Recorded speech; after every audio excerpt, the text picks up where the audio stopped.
শেষ ঠিকানা যদি 3.5 হাত মাটি হয়, তাহলে কিসের তো ক্ষমতার দাপট? ভোর 5টায় মৃত্যু, সকাল 6টায় জানিয়ে দেওয়া হবে মাইকে, 8টায় শেষ গোসল করানো হবে, 9টায় তোমাকে নতুন কাপড়ে সাজানো হবে, জোহরের নামাজের পরে তোমার আলিশান বাড়ি থেকে বের করে নিয়ে যাওয়া হবে, 2টায় তোমার জানাজার নামাজ পড়ানো হবে, 2:30টায় তোমাকে কবরে নামিয়ে ফেলা হবে।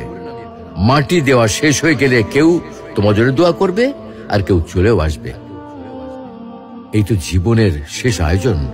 তো কিসের তো অহংকার, কিসের তো ক্ষমতার দাপট? হ্যাঁ, ক্ষমতা কারোর জন্য চিরস্থায়ী নয়। অন্যায় ভাবে কাউকে ঠকালে একদিন ঠিক নিজেকেও ঠকতে হবে, এটাই নিয়ম। হ্যাঁ, এটাই নিয়ম। ভোরের সূর্যোদয়ের আলোতে যে পৃথিবী আলোকিত হয়, সন্ধ্যার সূর্যাস্তে তা আবার হারিয়ে যেত দেখি। অসত্য দিয়ে সত্যকে কখনো ঢেকে রাখা যায় না। প্রকৃতি বড়